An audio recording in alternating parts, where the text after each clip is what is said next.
Star-Spangled Banner ready.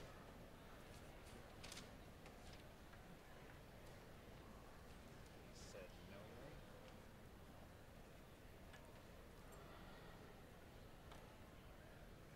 Good evening, and welcome to the UIC College of Pharmacy Commencement.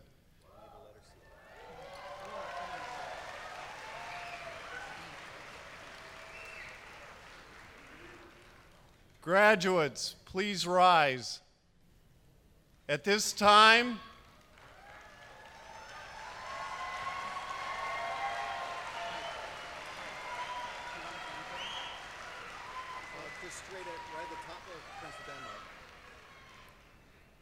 time, I would like to request that the platform party and faculty please come forward.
Graduates, please remain standing.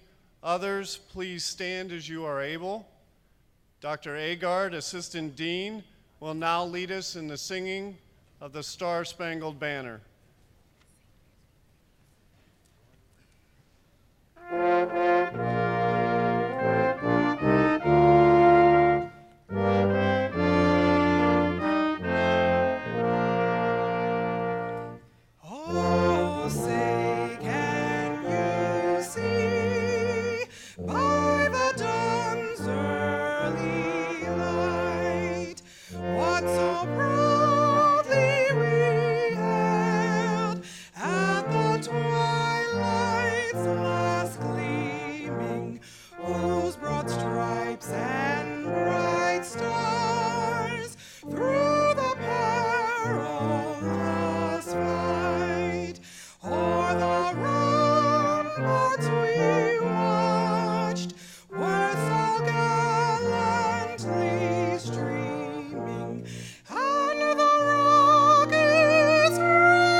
Graduates and guests, please be seated.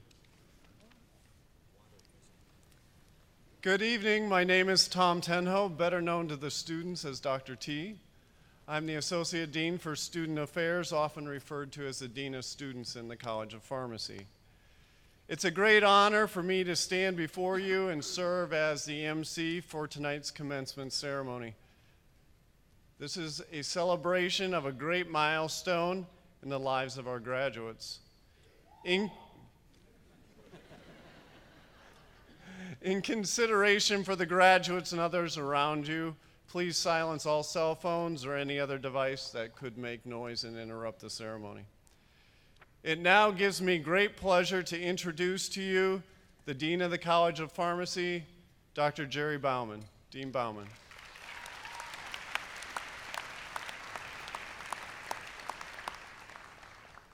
Thank you, Dr. Tenho.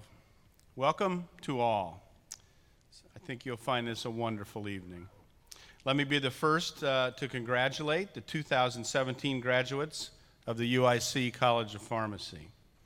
Some of you are graduating with high honors, some with honors, and let's be honest, some of you are just happy to be in this room.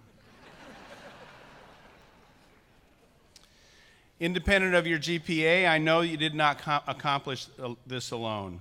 Because of this, I'd like to ask the graduates to rise, turn to the audience, and thank your parents, your grandparents, your wives, your husbands, and everybody else.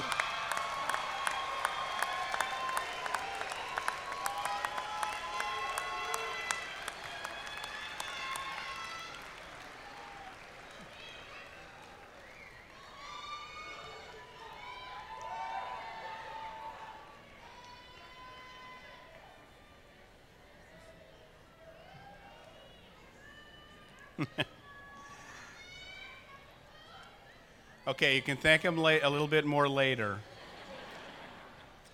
On behalf of the university and the College of Pharmacy, I also want to thank the parents and the loved ones in the audience for your support of these talented students as they become pharmacists and scientists.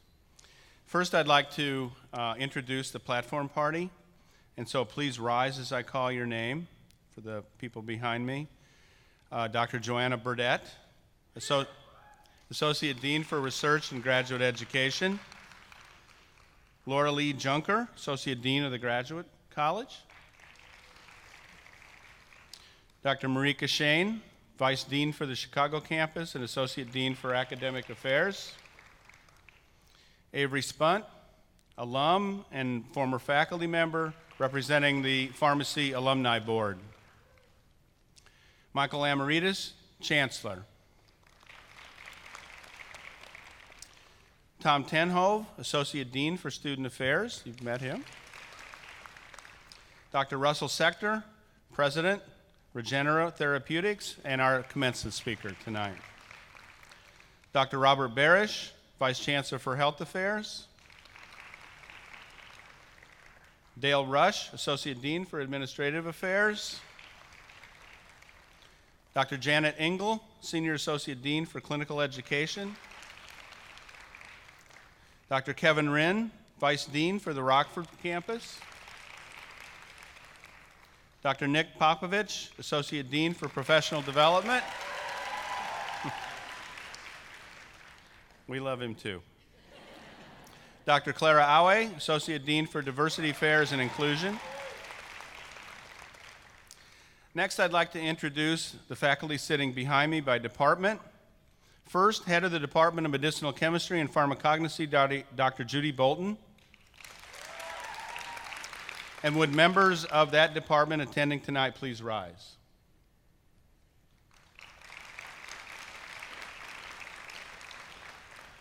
Second, Head of the Department of Pharmacy Systems, Outcomes, and Policy, Dr. Glenn Schumach.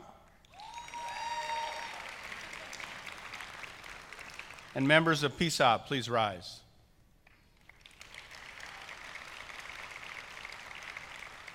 Next, Interim Head of the Department of Biopharmaceutical Sciences, Dr. Deborah Tonetti. And members of BPS, please rise. And last, Head of the Department of Pharmacy Practice, Dr. Janet Engel. And members of that department, please rise.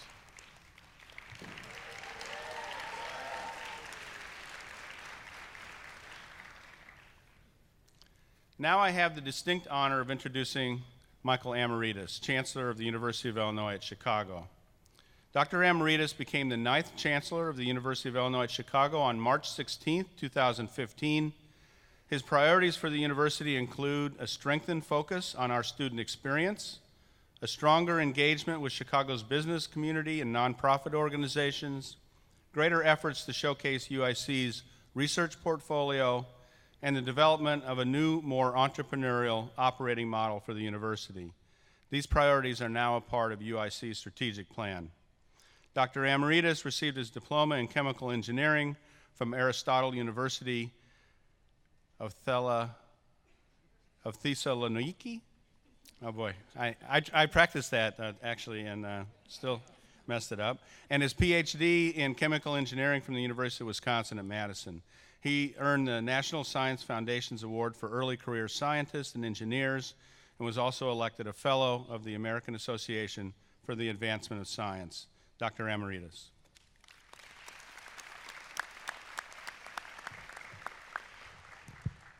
Well, good evening, ladies and gentlemen, and welcome to the University of Illinois at Chicago Spring Commencement Ceremonies. And I say ceremonies in the plural because we have 14 of them within 72 hours. But the College of Pharmacy is always special. It's the one that starts late, the latest than anybody else, so it's kind of the late night show on Thursday night. But it's especially important this year because this is the last year that Jerry Bauman is going to be presiding over these ceremonies after 38 years on the faculty and 11 years as Dean of the College of Pharmacy. Jerry has decided that he will attempt to retire. We will see about that. And I guarantee you there's not a single pharmacist in the state of Illinois that doesn't know Jerry Bauman. So please let's recognize Dean Bauman. Stand up, Jerry.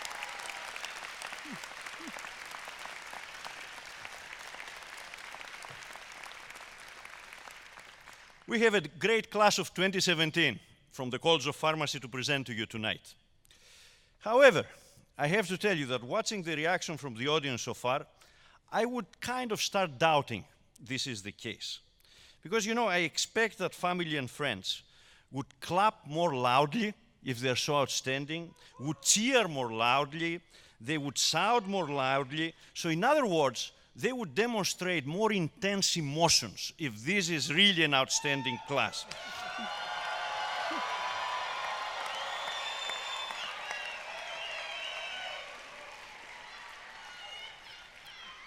All right, this is a decent attempt, but not well organized. So let's all get together, all right, and prove me wrong when I say that. Congratulations, class of 2017.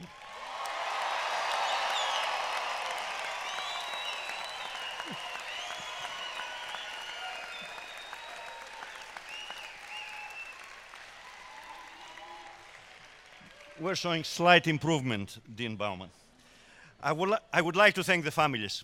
I would like to thank the mothers, fathers, siblings, grandparents, spouses, children, aunts, uncles, cousins, neighbors, friends. I want to thank all of you for being here tonight to help us celebrate together with our graduates. But more importantly, I want to thank you for the support that you have shown to our students throughout their journey at UIC. And of course, I want to thank your professors, your mentors, your advisors, the people who sit behind me, along with the staff of the College of Pharmacy and of UIC in general. These are the ones who pushed you when it seemed that you could not take one more step, and then helped you stand up and face the challenges. A big thank you to them as well. Please join me in thanking your faculty and staff.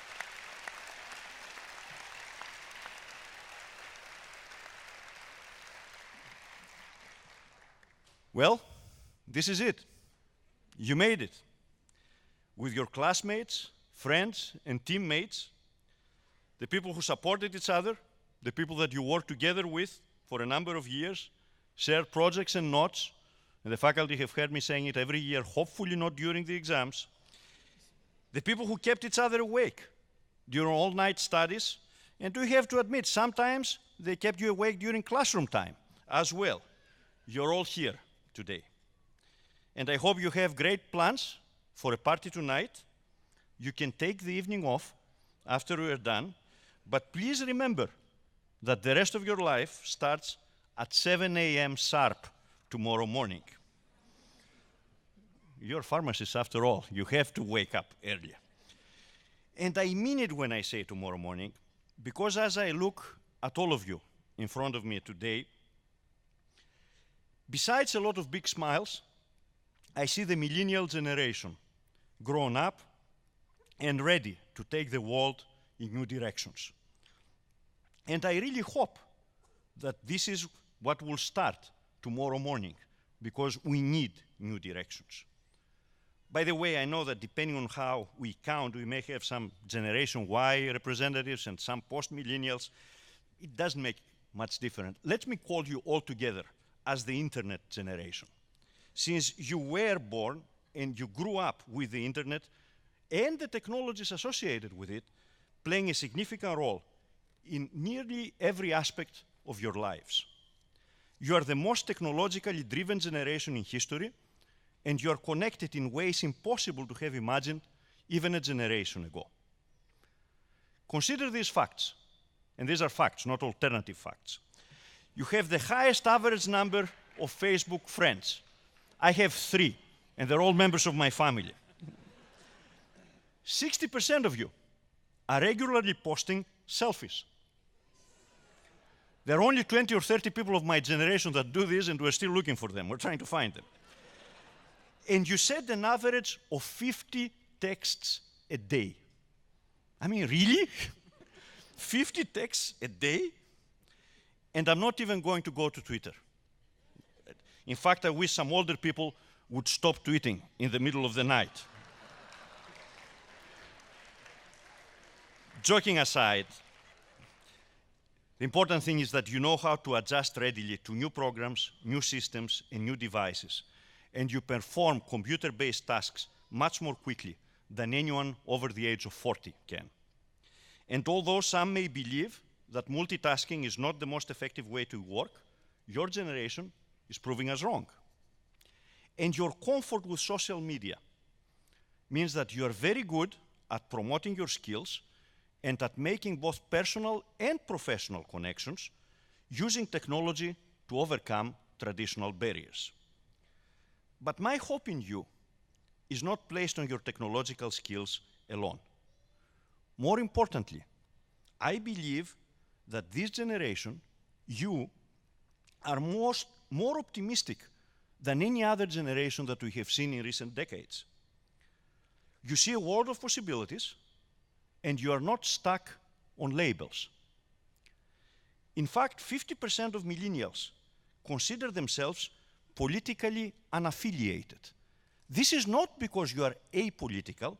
This is because you are open-minded to a wider range of ideas that any affiliation can give you. You have a healthy skepticism, and you are not afraid to ask questions. And where the baby boomers were famous for saying, "Don't trust anyone over 30, your skepticism is not rooted in age, it is rooted in knowledge and ability. By the way, 20% of your generation have at least one immigrant in their immediate family. Multiply this by 2 or 3 when you want to describe Chicago. And as the most ethnically diverse generation, millennials are more accepting of differences. And your inclusion of members of other religious, racial, gender, or sexual orientation groups means that you support now, and you will continue to support in the future, institutions and laws that promote social and economic equality. So when I add this all up, what I see in front of me tonight is representatives of the most diverse generation in our history, the most technologically connected generation in our history, and the most passionate generation in our history about the values of equality and justice. And here is your challenge. The enlightened and inclusive views that define your sense of right and wrong will only progress if you make your voices heard and your actions felt. Your generation has already proven that you can rally behind important causes, and I hope that civic engagement will become the hallmark of your generation. Civic engagement, by the way, does not end at the polls every 2 or 4 years. Civic engagement means working to make a difference in the life of our communities and developing the combination of knowledge, skills, values, and motivation to make that difference. Civic engagement means promoting the quality of life through both political and non-political processes. It means building, revitalizing, and investing in communities. It means listening to all voices and frequently speaking for those who may have been silenced. I'm confident that armed with your university education and your own values and principles, you are by now ready to put yourselves at the forefront of our future. After all, this is the tradition and legacy of UIC's graduates, regardless of the discipline that they have studied. And I hope that you will start doing this at 7 a.m. tomorrow morning. On behalf of UIC, I promise you that we will always be your university and we will continue to support you. Like you, we will continue to grow in strength and reputation, enhancing in the process the value of your degrees. We will make you proud, just as you made us proud tonight. After all, the greatness of a university is in big part the sum of its alumni, and you are now becoming part of this equation. And please remember to share your future accomplishment with us. Remember to come back and visit, and remember to mentor the students who follow in your footsteps. Go out and tell the world about what you have accomplished, and go out and tell the world about your alma mater. You are now UIC's greatest ambassadors. Congratulations, class of 2017, and Godspeed.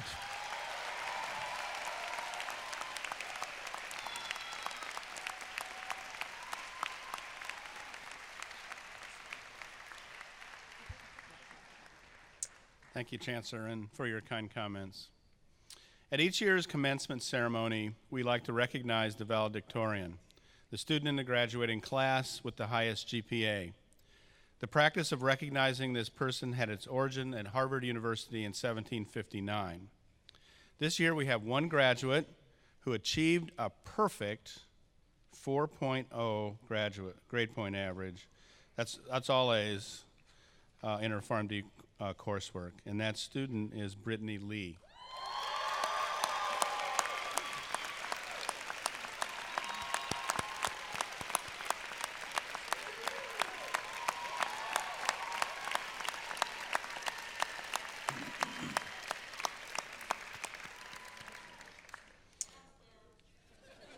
Just as we value and recognize academic excellence, we believe that service and leadership are also crucially important and should be recognized as well. If you've served as a class officer, please stand up.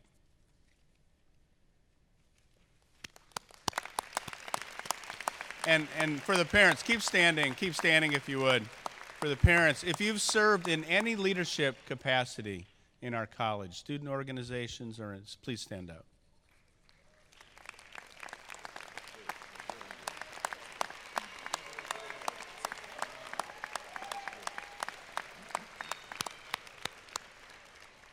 Thanks a lot. Now you can sit down. But I want to show you, we have a group of leaders here. Next, I'd like to introduce our commencement speaker. I'm proud, actually, to introduce Dr. Russell Sector. He's a friend, a colleague, and a classmate at 2 universities, including UIC. Russ is currently president of Regeneron Therapeutics. He has just under 30 years of sales and marketing and business experience in the pharmaceutical industry, spanning traditional medical markets, the generic business, dental pharmaceuticals, and a biopharmaceutical startup company. Previous to Regeneron, he was CEO of PDX Biotech and president of Aura Pharma, a company later acquired by Johnson & Johnson. Prior to that, Russell was the executive director of oncology franchise at Searle Pharmaceuticals and held a variety of roles at Novartis, Ciba-Geigy. Prior to that, he was a clinical pharmacist at Meritor Health Systems in Madison, Wisconsin. Dr. Sector earned his MBA at Northwestern, at the Kellogg School of Management, and a PharmD from the UMKC, but his bachelor's degree in pharmacy from UIC in 1978. He currently serves on the board of directors of Perio Sciences, on the advisory board of Biofilm Technologies, and a business advisor for University Science Center and Accelerator in Philadelphia. Russell also serves on my national advisory board for the UIC College of Pharmacy. Dr. Sector.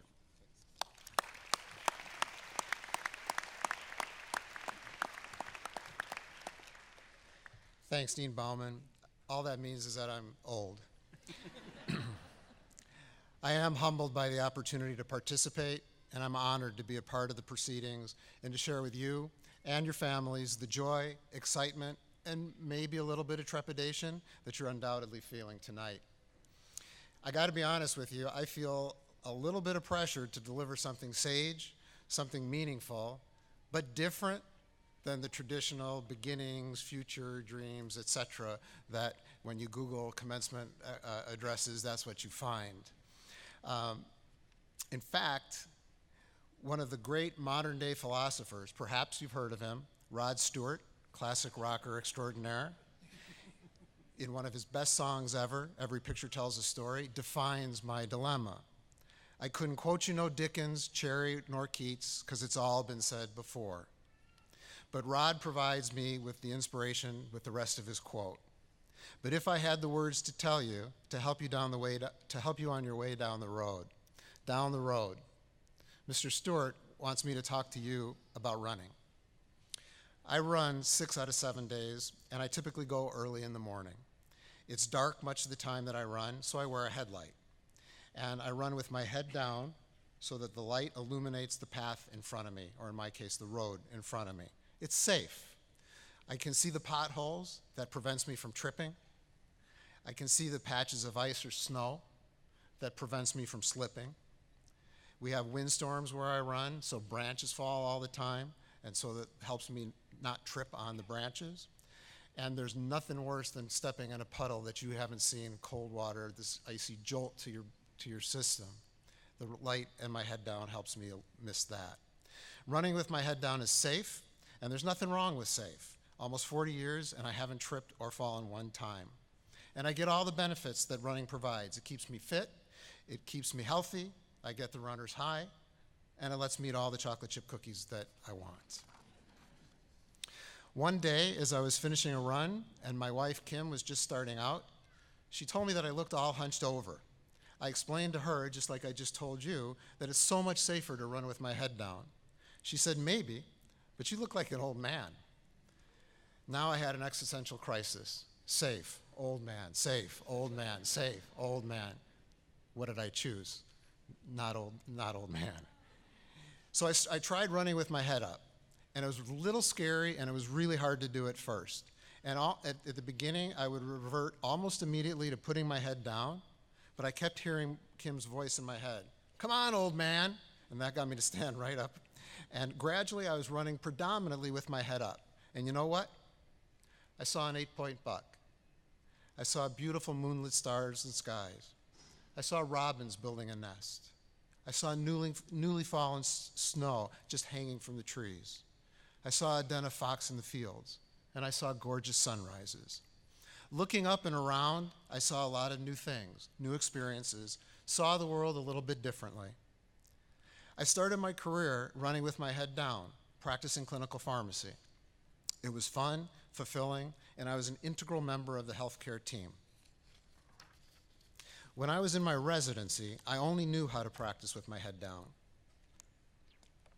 We were on call every fourth night, and one of our responsibilities was to answer all the cardiac arrests that occurred during that time.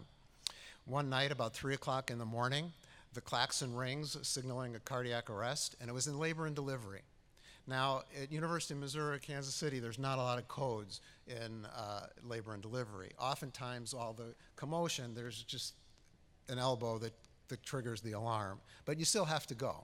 So I ran up there, and I was the first one on the scene, and I got the history from the OBGYN resident who was in charge that night.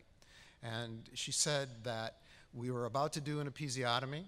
We gave the patient 50 milligrams of Demerol, and she immediately went into respiratory depression and arrest. Now, you know what happened just as well as I did.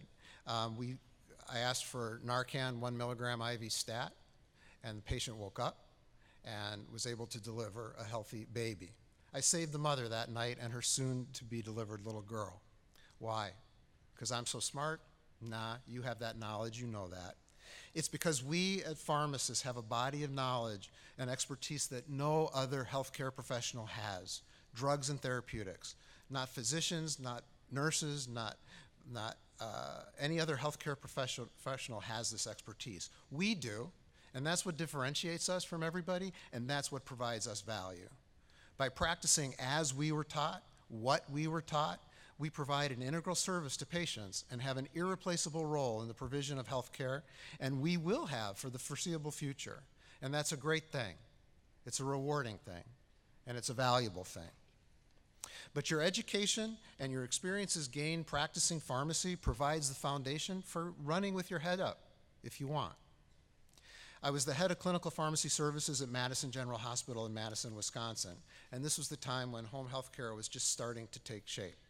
And as you probably know from your experiences, in the pharmacy, we can, from a home health care standpoint, we can do home TPN, we can do home antibiotics. But it seemed to me back then, this was a long time ago, that there was a whole lot more that could have been delivered as services. And so I went out, tried to find some of the other opportunities that there might be for home health care delivery. And I was talking to a friend of mine who was the head of respiratory therapy, actually on a run, this is a true story. And he said, yeah, we do home oxygen, we do home ventilation, we do home apnea, and there's companies that do equipment, and there's companies that do nursing services. And at that moment, we said, that's a business. Let's go pitch it to hospital administration, which we did, and they started a home health care company, one of the first ones in Madison at the time. And if you're ever in Madison, Wisconsin, and driving down the Beltline Highway on the west side of the road, you'll see about a 6 or 8 story building, glass and chrome, and all across the top, Unity Point Home Health Care. It survived to this day. Changed names as the hospitals merges, but it survived as a business to this day. That was my first foray into business. Now, you might be sitting there and say, but I don't have any business skills, I don't have any education like that. But I'm here to tell you that that just isn't true. The foundation of how you approach clinical problem solving Etiology, pathophysiology, acute treatment, long-term treatment, monitoring parameters. It's something that was ingrained into my head in pharmacy school. You may call it something different, but basically it's what's the cause of the clinical observation or condition? How is it adversely affecting the normal physiology? How will we treat the acute situation? How will we treat the chronic situation? And how will we monitor the success of our treatment? Etiology, pathophysiology, acute treatment, long-term treatment, monitoring parameters. As you were probably taught, every clinical problem is approached that way. Well, guess what? Every business problem is solved in a really similar manner. Manufacturing issues, marketing challenges, quality issues, sales, it doesn't matter. The clinical problem-solving approach is directly applicable to business. And what are you really doing with etiology, pathophysiology, acute treatment, long-term treatment, and monitoring parameters? You're identifying the problem, its cause, a short-term solution, a long-term fix, and a way to make sure that it doesn't happen again, just like every business problem and opportunity that you will ever encounter. So don't sell yourselves short. You can do a lot in business with your pharmacy and PharmD education. I've been the CEO of a veterinary diagnostic company, the president of a dental pharmaceutical company. I'm currently advising 2 startup device companies and a company that has virtual reality technology to improve rehabilitation post-stroke. I'm also evaluating business opportunity using Instagram. In every one of these ventures, or adventures, as I like to say, the major skills that I use are the clinical problem-solving skills that I learned in pharmacy school, the very ones that you are now proficient in. You'll notice a ton of opportunities if you practice with your head up, and you're definitely skilled to take advantage of them should you wish. So one last thing to help you on your way down the road. The friends, the contacts, the relationships that you've already developed will be invaluable as you progress throughout your career. Figure out a way to stay in contact. The same is true for those relationships which you will develop as you continue down the road. I wish I knew that before. It takes a little bit of effort to stay in touch with your classmates and colleagues, but it's going to pay off for you down the line, and, because you never know who might be able to help you or whom you may be able to help or assist in the future. The network that you develop will become invaluable. The song, Every Picture Tells a Story, is about leaving home, seeing the world, and finding oneself. It's a graduation of sorts. And as Rod Stewart finds out, there is so much more to see with your head up. Enjoy the run. Thanks for listening.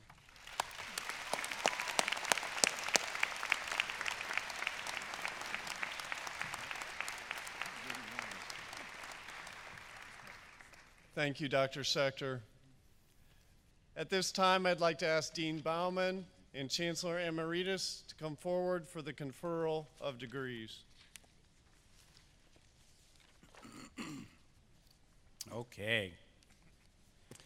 Chancellor Amrita, upon the recommendation of the faculty and by vote of the Senate, I have the honor to present the following candidates for the degrees Doctor of Pharmacy, Doctor of Philosophy, and Master of Science.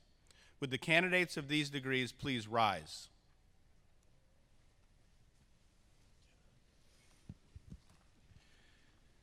Upon these recommendations and by the authority of the Board of Trustees, I confer upon each of you the degree of Doctor of Pharmacy, Doctor of Philosophy, or Master of Science for which you have been presented, and admit you to all the rights, privileges, and responsibilities of your degrees. Congratulations.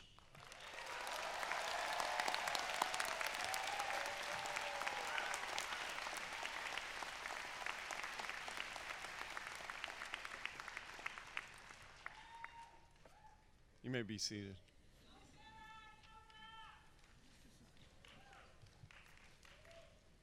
Before we recognize each of the graduates individually, I'd like to tell you a little bit about the academic dress, because it actually tells you about the academic status of the wearer. The origins of academic dress date back to the 12th and 13th century, when universities were just starting to take form. The dress of the scholar was very much like that of the cleric. Long gowns were probably worn for warmth in unheated buildings. Hoods served to cover the head and keep the head warm.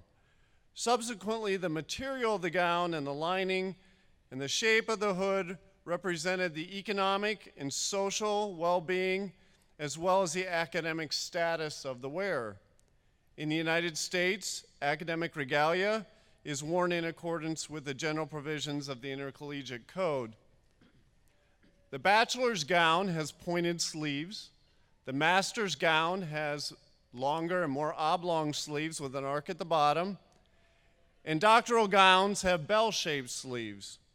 All gowns were originally black, although the adoption of colored gowns along the way has become more prevalent. The bachelor's gowns and master's gowns, you'll find that they're untrimmed, whereas the doctor's gowns are faced in the front and has with velvet and has 3 bars along the sleeves. The facing and the bars may be either black in color or the color of the subject to which the degree pertains for the graduate. Hoods differ in length for the 3 different degrees, and they are lined with the official colors of the institution conferring the degree. At the University of Illinois at Chicago, the lining of the hood is, graduates, flaming indigo, a little more technical, but yes, red and blue. The velvet on the edge of the hoods denotes the field of study. PhD hoods are trimmed in the dark or royal blue. PharmD and Masters of Science in Pharmacy hoods are trimmed in, what's your discipline color? Olive green, yes, olive green velvet. The mortar board is considered to be the standard academic cap in the United States. However, some institutions use multi-sided velvet tams for doctoral degree recipients if they so choose. Now, more importantly, a tradition we have is to present and honor our graduates by placing the academic hood onto them to signify their successful completion of their respective scholarly programs. We call this process hooding. Dr. Joanna Burdett, Associate Dean for Research and Graduate Education, will present the Doctor of Philosophy and Master of Science degree graduates this evening. Mr. Dan DeCesar and Mr. Ken Smith, Directors of Student Affairs, will present the Doctor of Pharmacy graduates. Tonight we will begin with the graduate degree candidates. Dr. Burdett.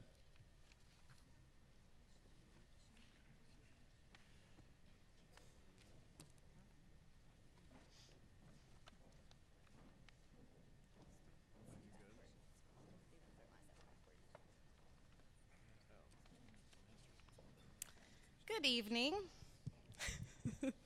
Tonight we will begin with the recognition of those students receiving the Doctor of Philosophy and Masters of Science degrees. And graduates, please come forward when I call your name. Goda Murali Thar, hooded by advisor Dr. Barbalina.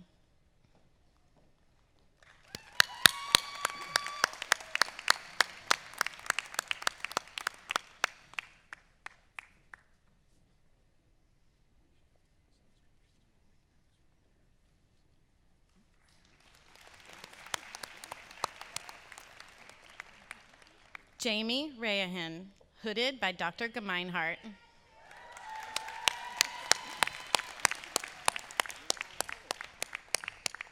PharmD and PhD.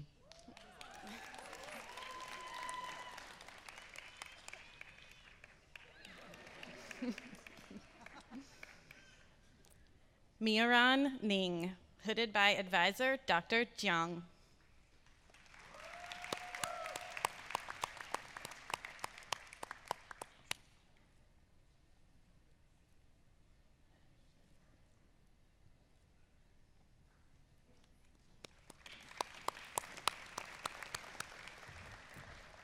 Jose Suarez Del Pino, hooded by Dr. Nittis, graduate of Dr. Kolhatkar and one of 2 first PhDs from Rockford.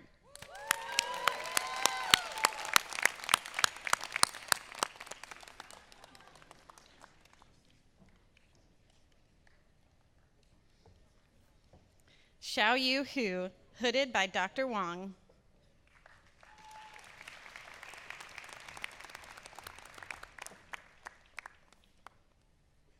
Next, we have the graduates of the Medicinal Chemistry program.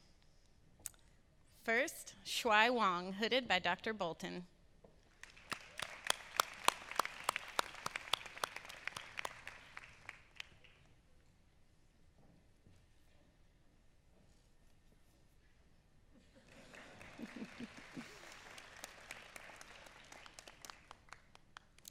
Jing Lee, hooded by Dr. Hanakahi, PhD from Rockford.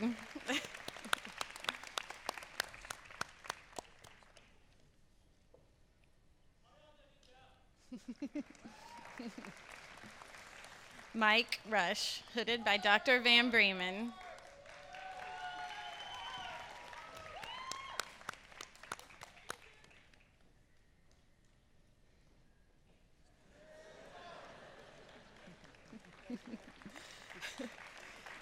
Ray Shong, hooded by Dr. Thatcher.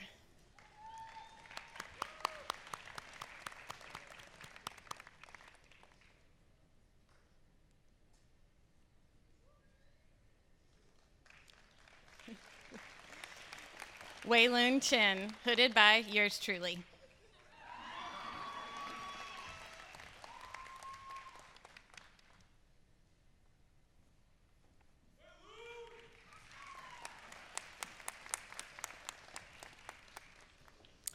Rasika Fansolkar, graduate of Dr. Powley, hooded by Dr. McAlpine.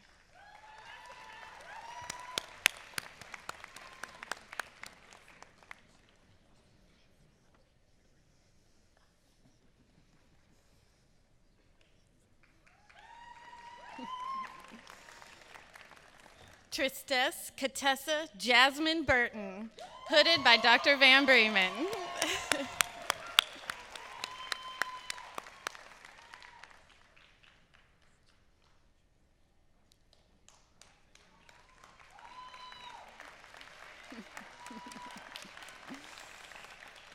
And Zane Hauk, hooded by also by Dr. Van Bremen.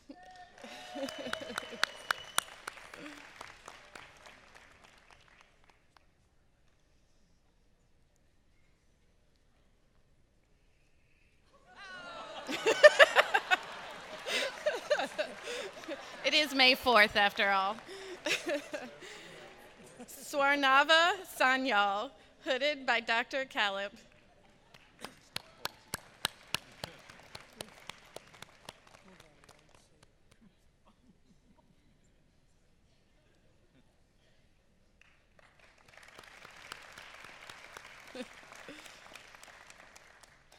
Wanru Lee, hooded by Dr. Schumack.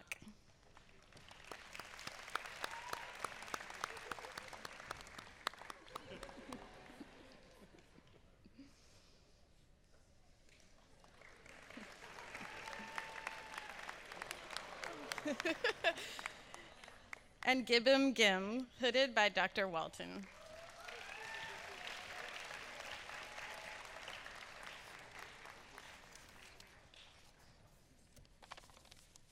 Let's give them a round of congratulations.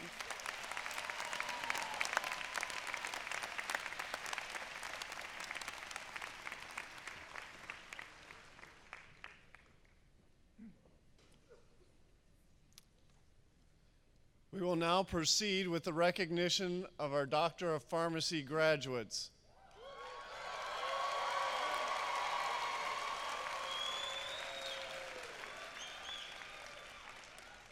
Mr. DeCesar and Mr. Smith.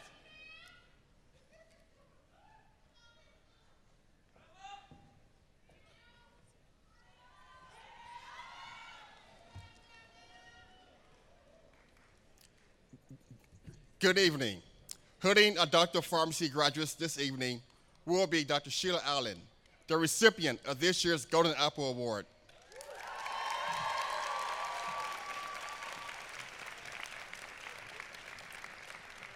Dr. Brian Zobek, recipient of the UIC Preceptor of the Year Award.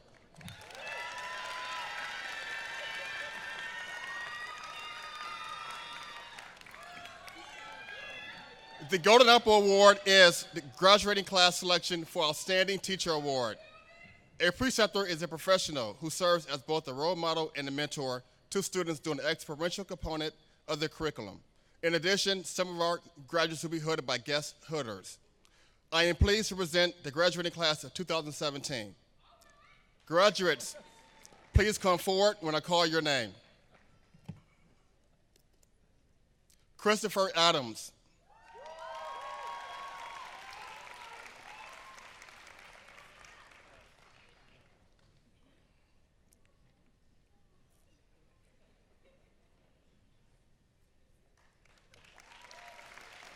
Adeula Adediran.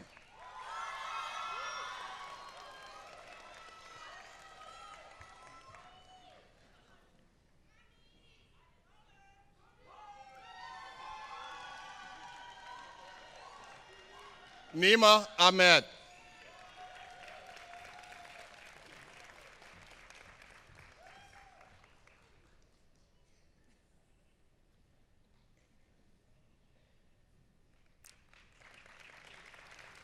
Pachi Ravi Rafin Akraman Kong Vanich.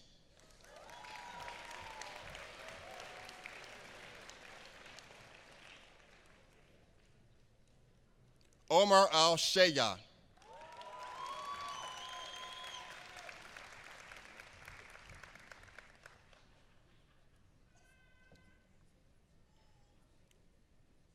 Tayan Ala Vania.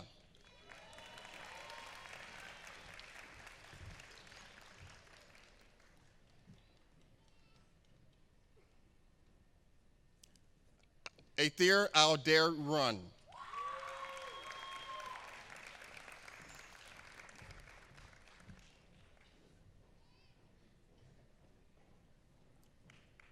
Mimet Lagos.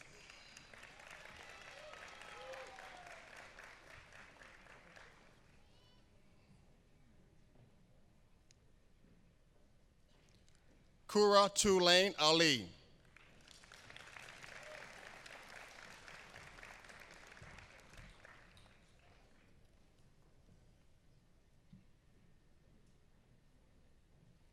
Rana Al Jadid.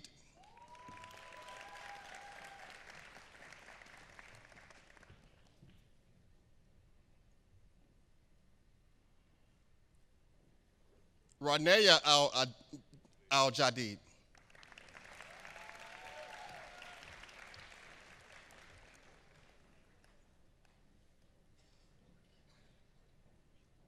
Bashir Al Shihiri.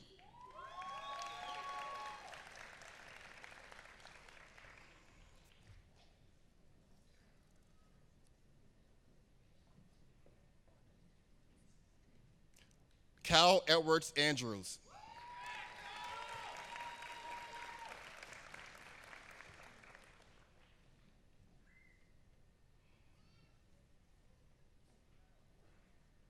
Emily Armgard.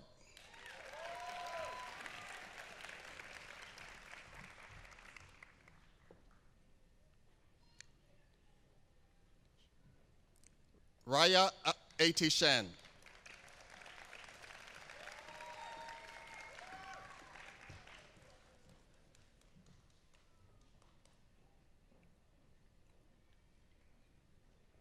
Matuish Bacek.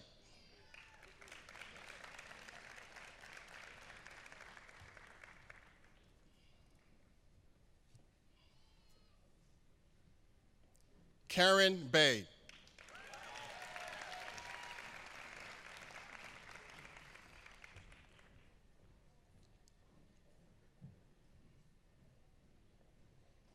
Jacqueline Baker.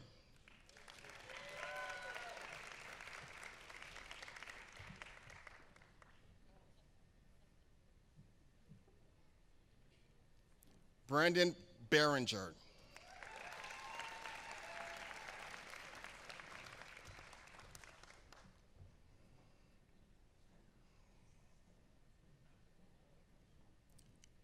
Eldred Mohammed Bell.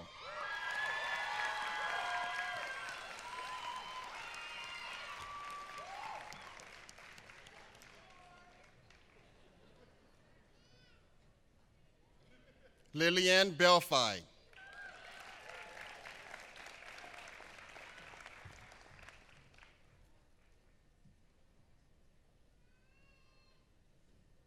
Corliss Blue.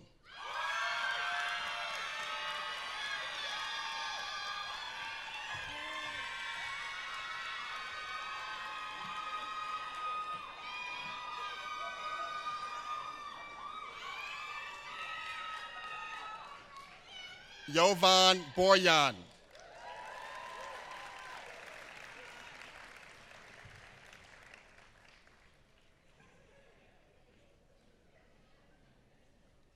Matthew Boris.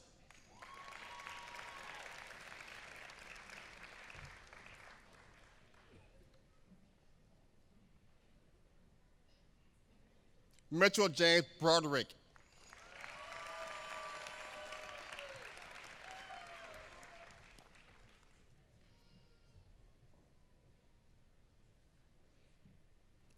Jordan Burkholder.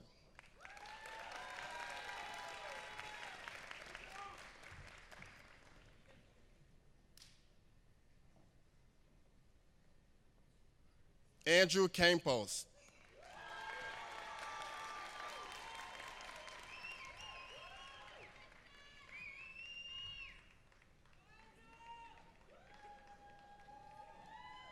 Katrina Kapapas.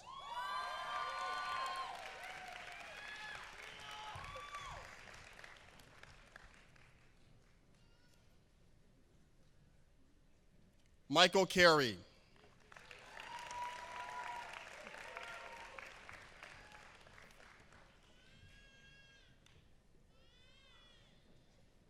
Stephanie Megan Chang.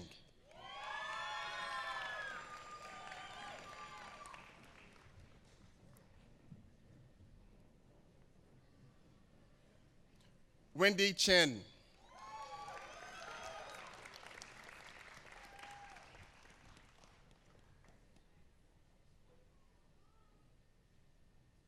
Yaofen Chen.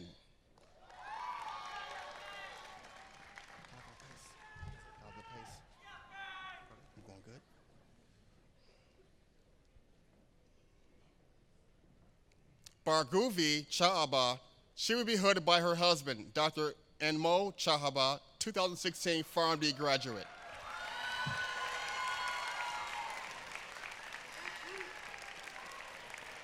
No, I'm asking my mom, please.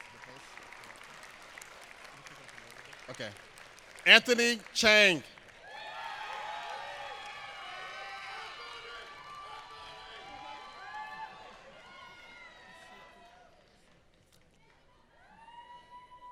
Joanne Ye-Eun Chong.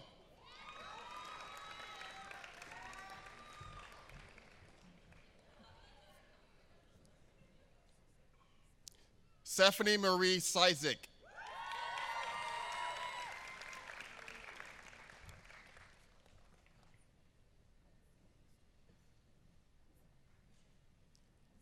Liria Kulia Foviski.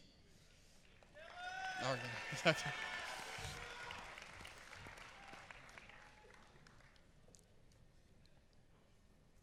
Lauren Cunico.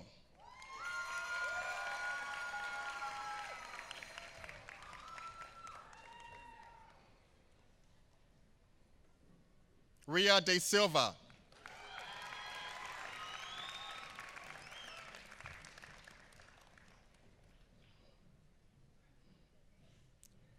Joseph Dang.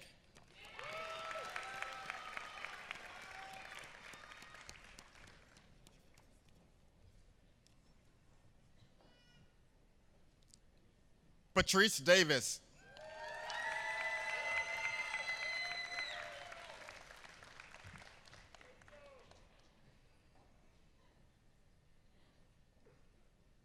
Crystal Anna Didas.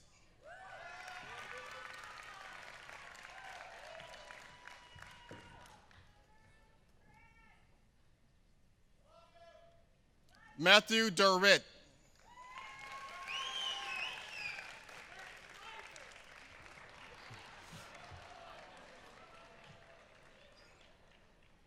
Shelby Duncan.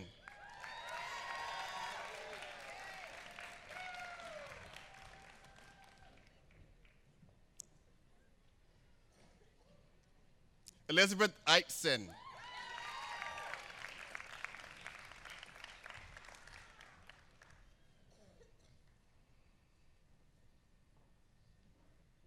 Mariette A. Vazi.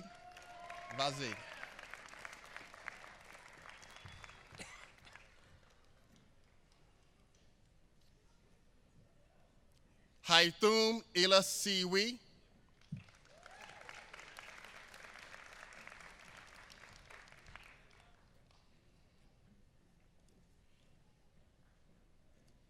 Lauren Andrew Kites.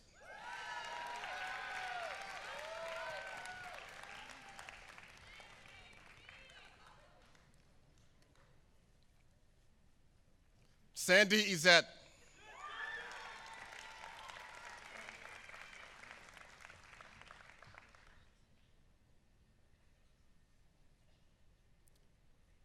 Ayetunde Fa Jimbola.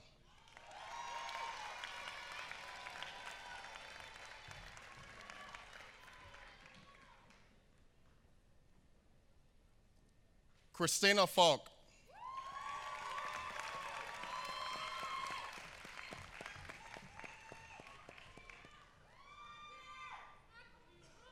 Svetlana Fury.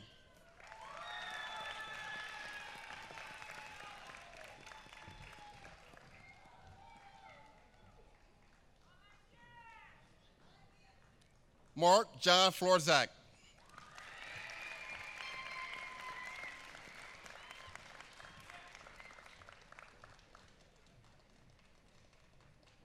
Cartijana Futuna Garcia.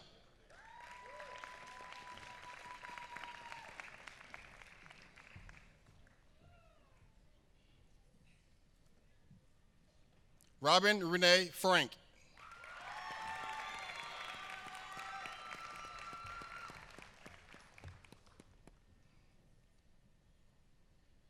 Rachel Freeman.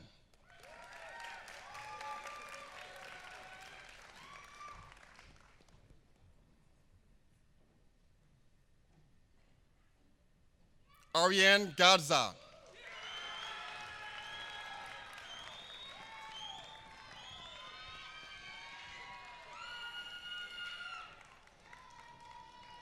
Daniel Grady.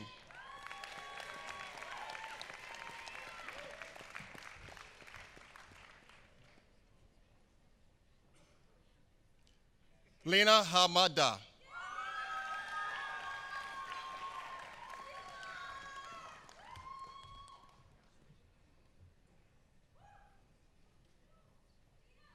Maria Magdalena Hernandez.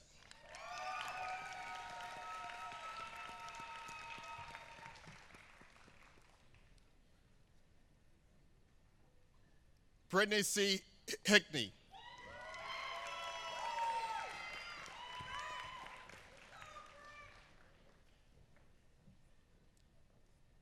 Naveen Halal.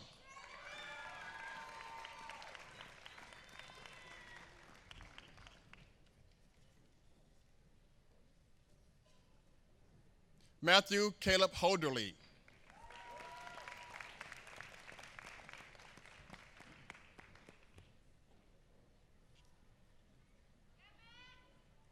Matthew Horn E.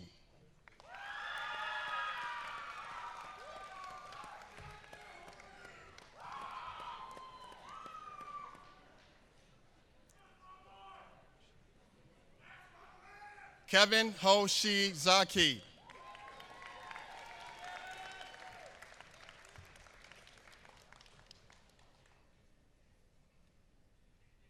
Anna Lee Sue.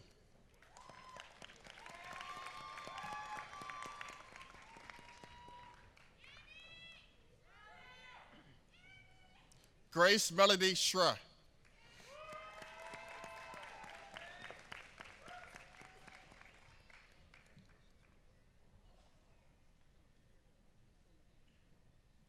Mickey Wynn.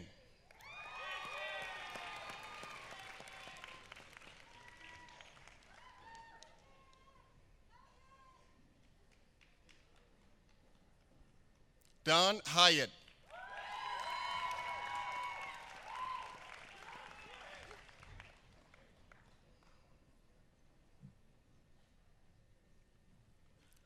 Sabrine Jabour.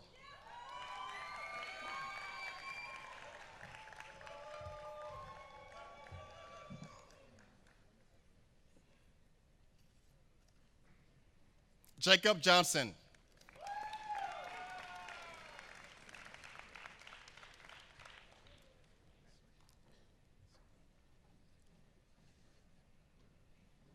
Charles Jonathan.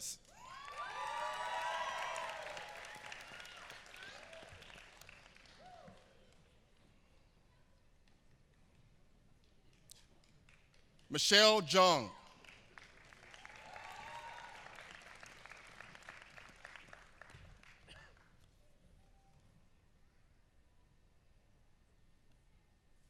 Emily Megan Kalusetsky.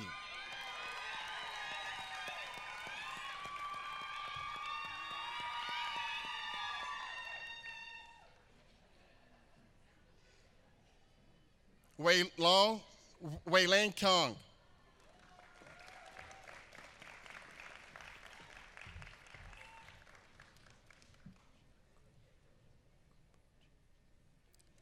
Michelle Kupo G.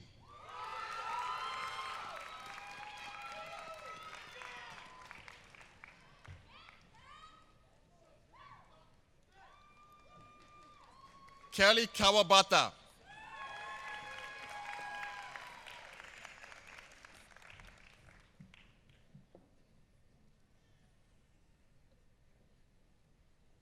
Brittany Kilvich.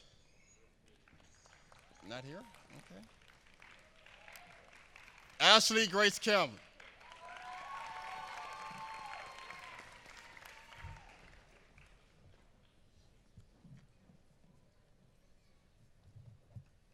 Brian Kim.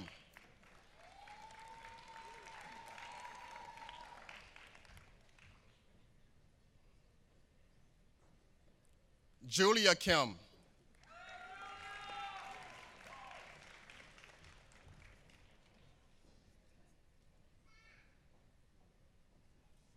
Selena Cole.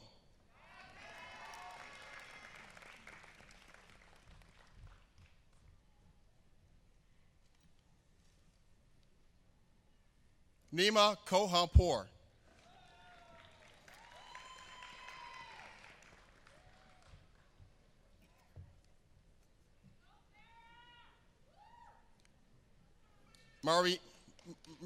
Mariana Koval. Marina Koval, my apologies, Marina Koval.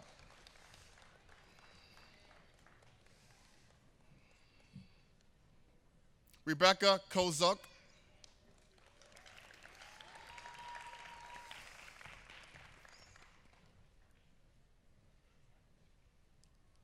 Megan Cross.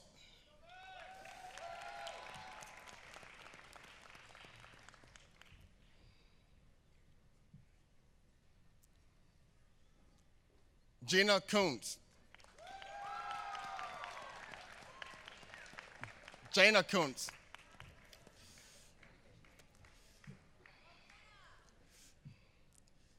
Johan Laker.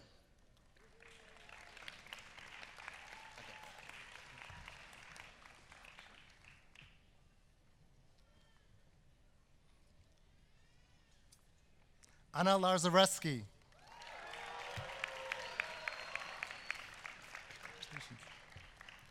Nina Lay.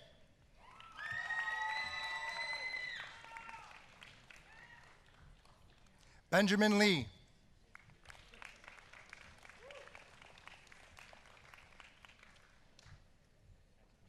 Brittany Ann Lee.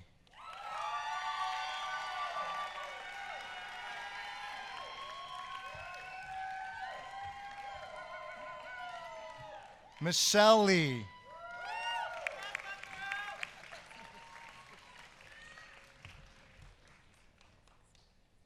Jamie Leone.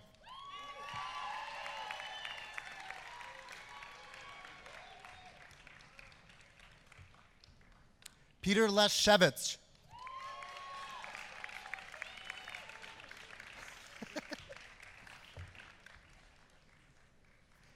Ina Liko.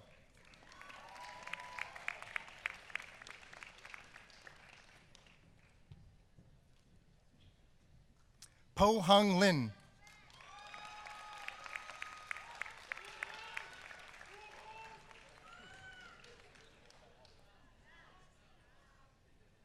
Ridge Lin.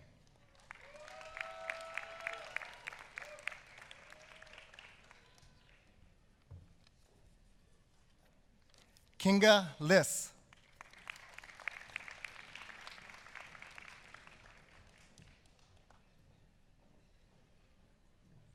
Shu Xuan Lu.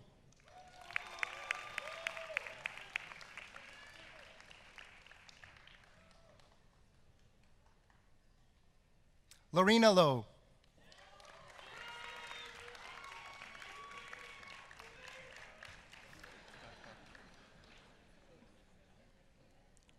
Brittany Manzaline.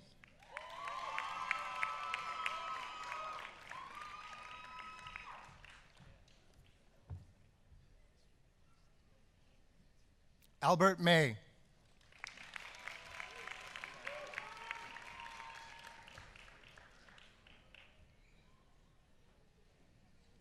Deanna May. Diana.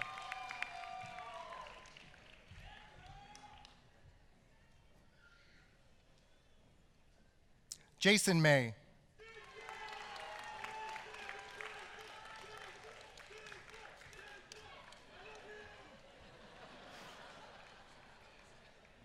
Natasha Milliker.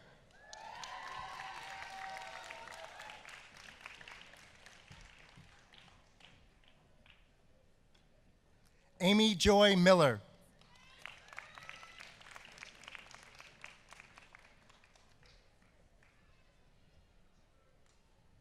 Randy Molina.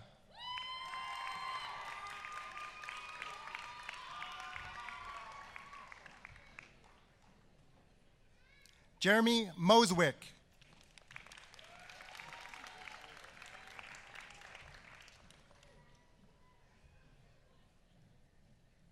Jeffrey Neal.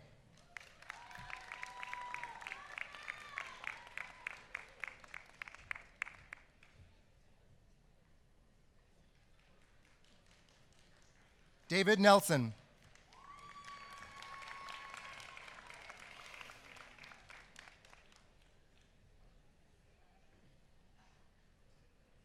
Courtney Newell.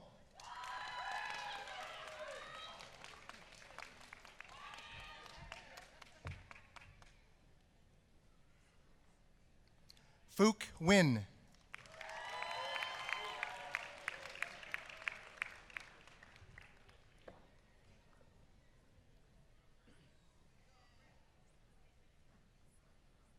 Carrie Nishikawa.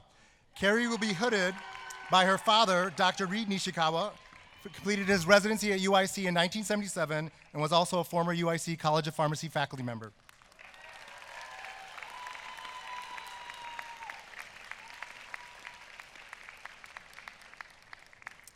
Diana Nicole Nowicki.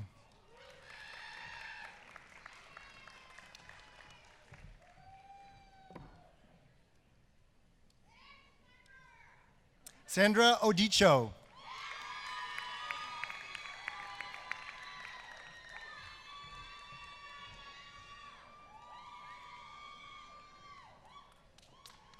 Babatunde Isaac Ugunbaye.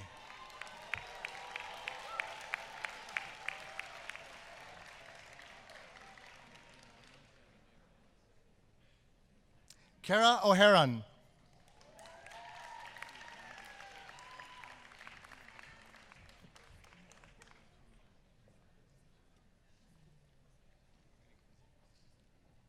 Jordan Ordonez.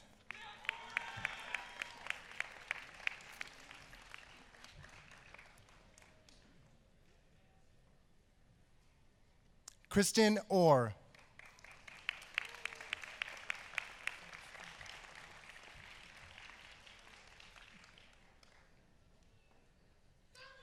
Farah Osman.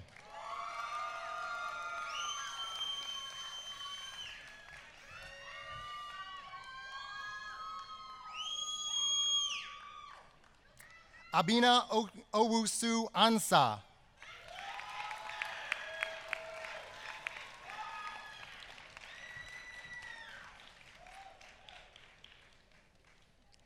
Stacy Jane Pan.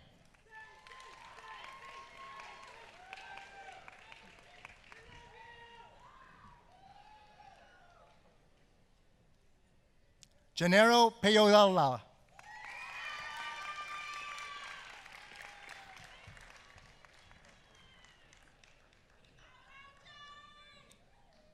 Irene Grace Park.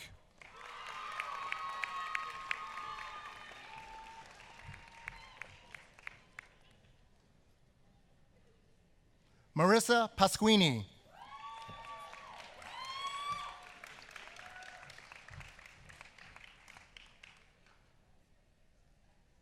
Alicia Patel.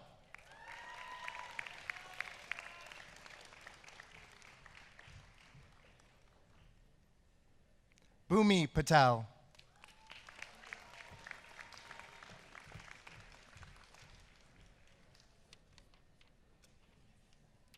Parth Patel.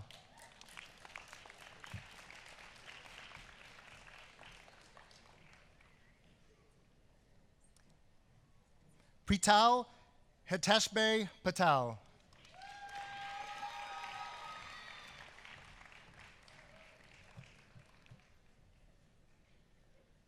Reena Patel.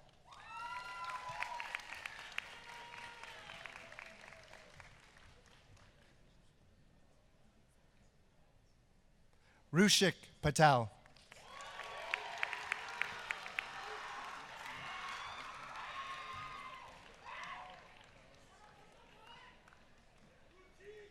Yesha Yogesh Patel.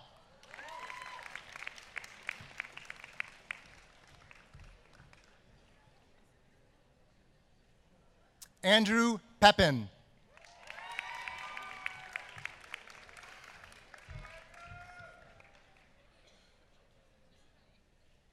Connor Michael Perkins.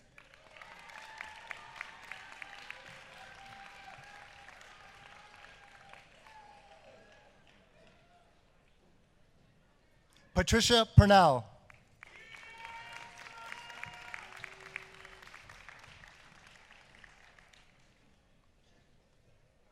Paulius Petrosas.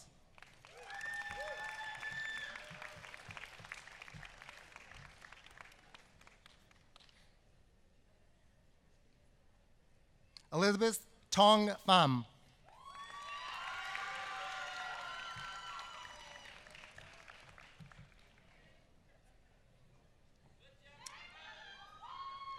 Christopher Peter Phillips.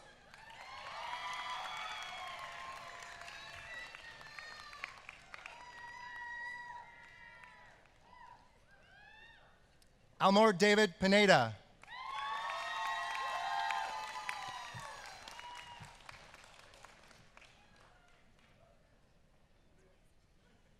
Davis Poley.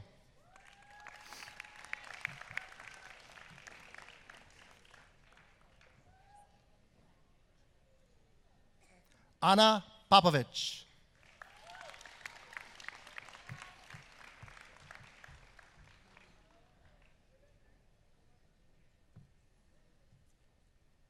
Leo Sterling Pratt.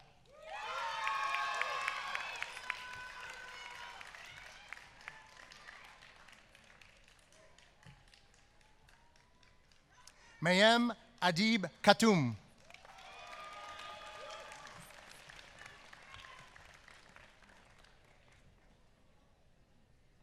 Jamie Elizabeth Ryahan.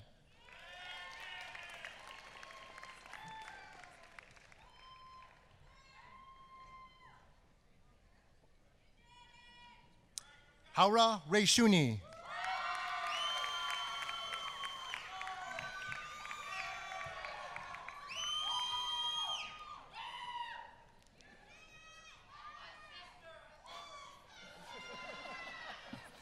Lance Charles Rodriguez.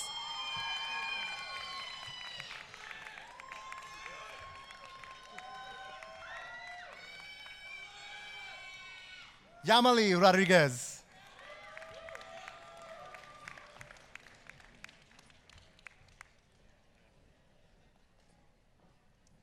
Nabia Fatima Sabiri.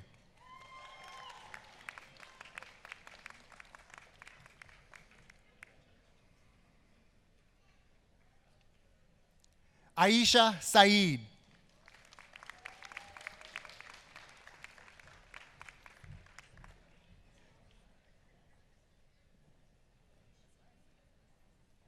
Salama Mohammed Salah.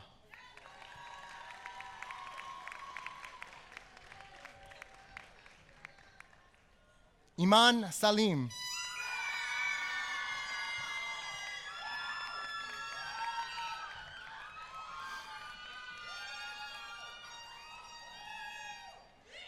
Shivani Salvi.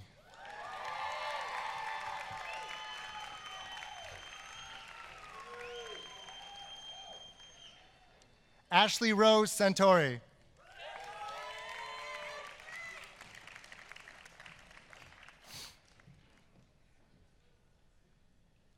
Julia Sapoznikov.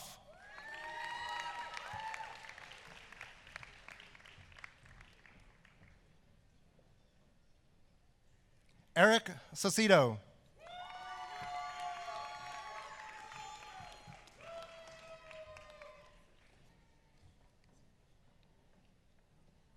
Hans Scherenberger.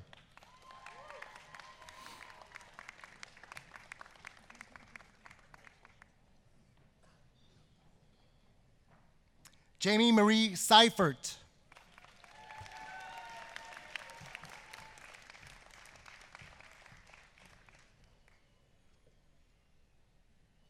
Josh Sellers.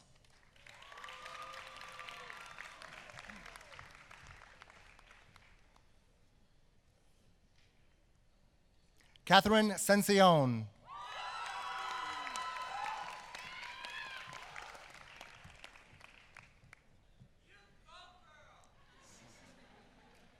Hassan Siddiqui.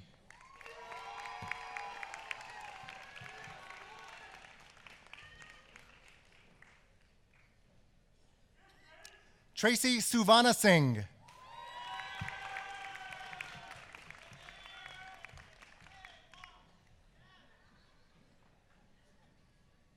Yelena Stanayevich.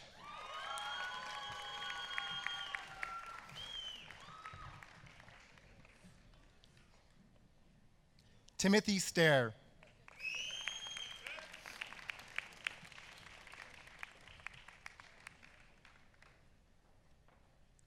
Nyla Idona Sterling.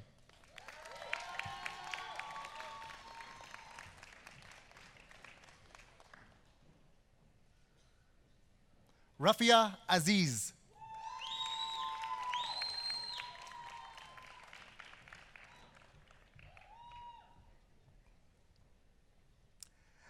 Polina Sheshnapaniak.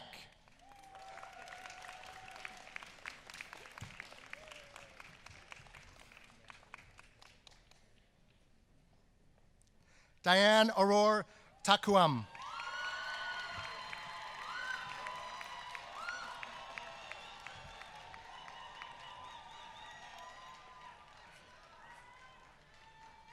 Hardik Thakar.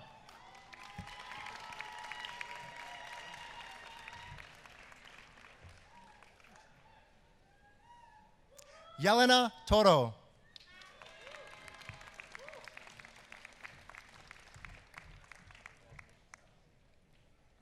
William Trin.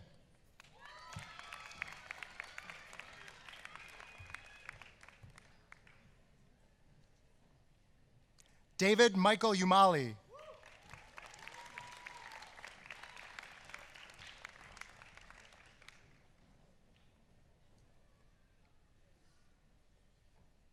Joshua David Uvodich. Joshua will be hooded by his mother, Dr. Karen Calderone, Farm D of 1989.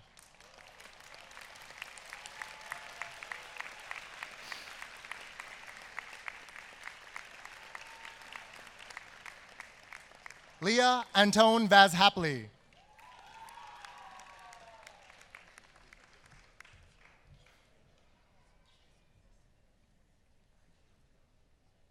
Juan Manuel Villa.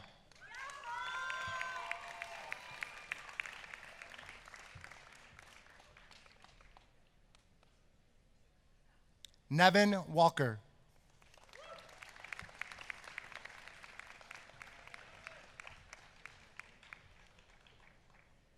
Anmin Wang.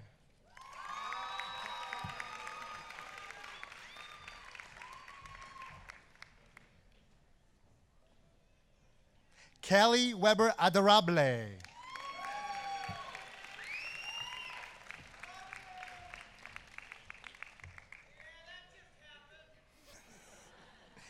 Angela Wang.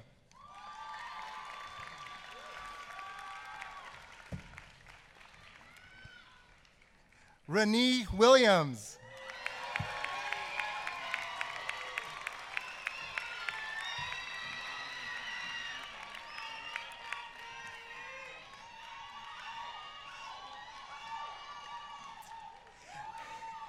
Connie Yan.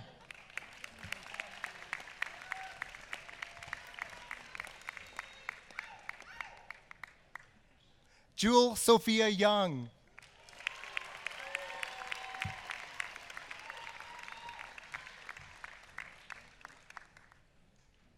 Brian David Zarek.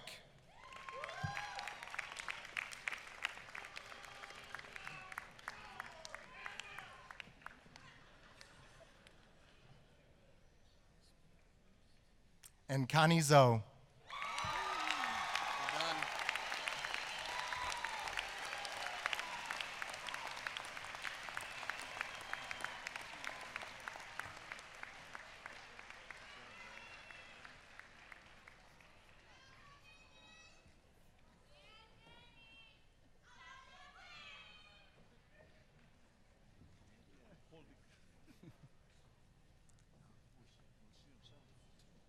I now call upon Mr. Avery Spunt from the College of Pharmacy Alumni Board to speak about and to administer the oath of a pharmacist to our graduating professional students. Mr. Spunt.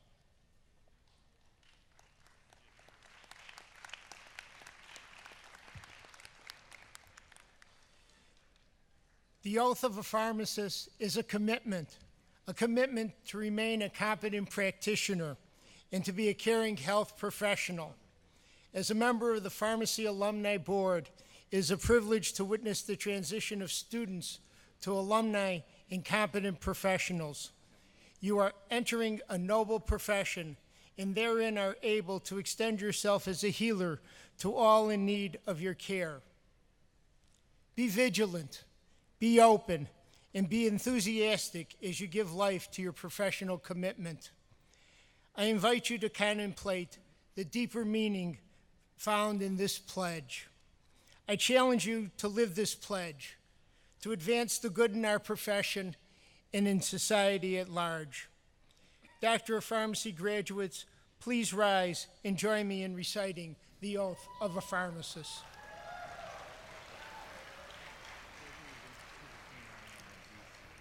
Okay, showtime. I promise to devote myself to a lifetime of service to others through the profession of pharmacy. In fulfilling this vow, I will consider the welfare of humanity and relief suffering my primary concerns. I will apply my knowledge, experience, and skills to the best of my ability to assure optimal outcomes for I will respect all personal and health information entrusted to me. I will accept the lifelong obligation to improve my professional knowledge and competence. I will hold myself and my colleagues to the highest principles of our profession, ethical and legal conduct. I will embrace and advocate changes that improve patient care. I will utilize my knowledge, skills, experience, and values to prepare the next generation of pharmacists.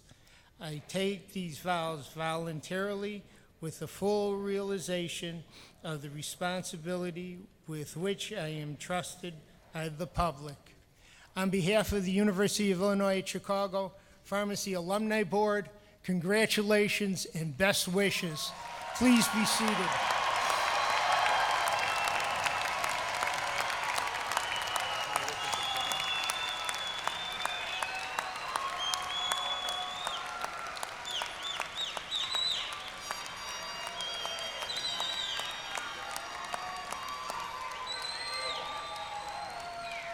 Thank you, Mr. Spunt.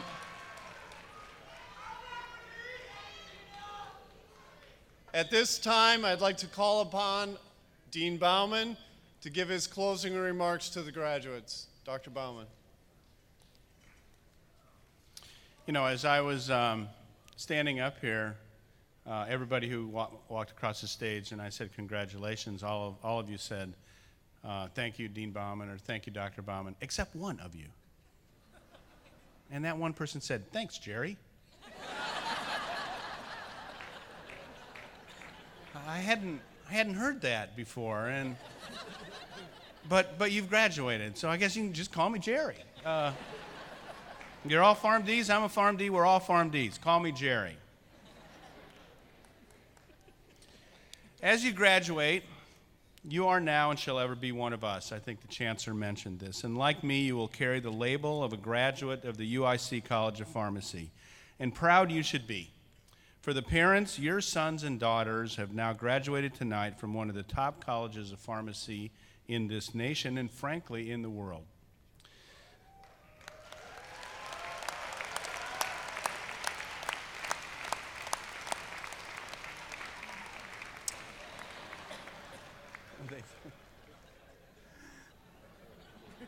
I thought somebody said, go get him, Jerry.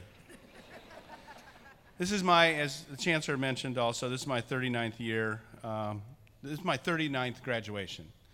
And my first one was a student in 1976. The next 38 as a faculty member, including the last 11 as dean. And so all told, I've been on this campus for more than 42 years. And it's my last graduation, as I mentioned.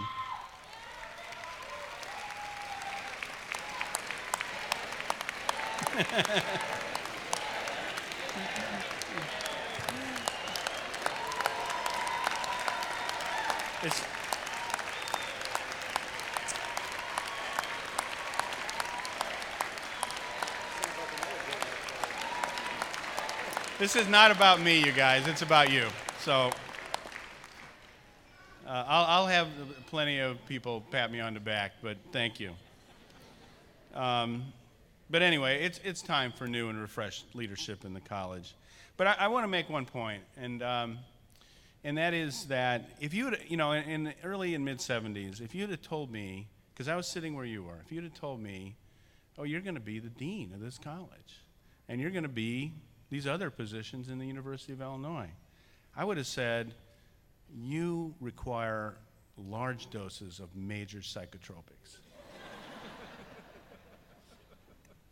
There's no way that I would ever have considered where my career led. And that's the same for you. You never know what opportunities will arise for you in the next 40 years. As with me, the UIC and the College of Pharmacy has provided you with a doorway, and you have to open that door and say yes to opportunities as they arise, and they will. And even if you feel insecure about it, I was never trained to do what I'm doing, and Dr. Sector wasn't either. But you have to say yes, because you have that capability. So that's the only last words of advice I have for that class, this class, and that is say yes when those opportunities come along. What makes a great college such as ours is not me, it's not the dean, but it's rather our exceptional faculty behind me, and most importantly, you as the students. For it's you that will accomplish great things after you graduate, and when you do, you'll continue to wear the banner of the UIC College of Pharmacy. Your future success reflects upon us, and that's one of the reasons why we're so highly ranked. Last night at dinner, you were all very kind in thanking us, your teachers, but tonight it's our turn to thank you. Thank you for gracing our halls, both in Chicago and Rockford, for the past 4 years. In ending, I'll leave you with a quote I particularly like from Robert Kennedy. Few will have the greatness to bend history itself, but each of us can work to change a small portion of events, and in total of all those acts will be written the history of this generation. It's been the greatest honor of my life to lead this college. Good night and good speed.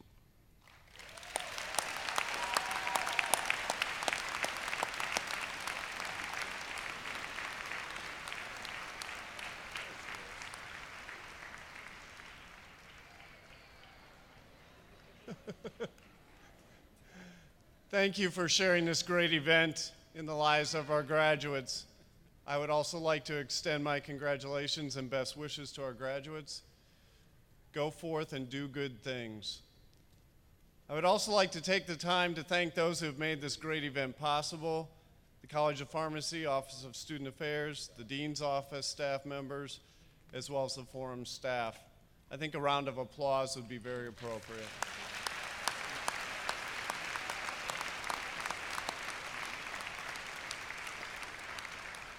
I think it would also be very appropriate for the audience members to congratulate once again and honor our great graduates with a huge round of applause.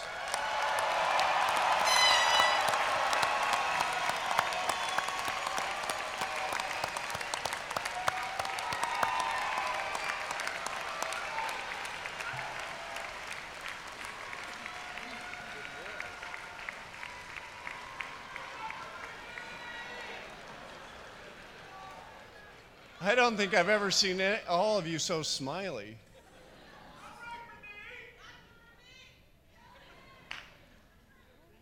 In closing, I would like to ask the audience and graduates to please remain seated until the platform party and faculty have recessed. This commencement ceremony is now adjourned. Have a good evening.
Oh, stuff this here. is fun.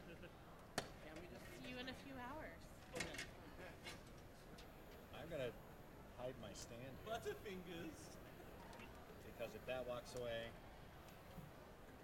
ISU music is really gonna So be on the hearing it. hornpipe, it tells you to switch to piccolo. Oh, it does? It says that, and it says to make the switch. So I'm like, okay, I'll switch to piccolo. But it's a B flat part though. Yeah, that does work no, with but no I had my piccolo trumpet, which is fine. Yeah. But the repeat that we took, there's no way to pick up the big horn again. So I'm like, oh crap, now I've got to play the beginning on piccolo, and it's got this really weird octave. So that's why I just left you to play the melody by yourself. 'Cause I'm like, less is more. I'm just gonna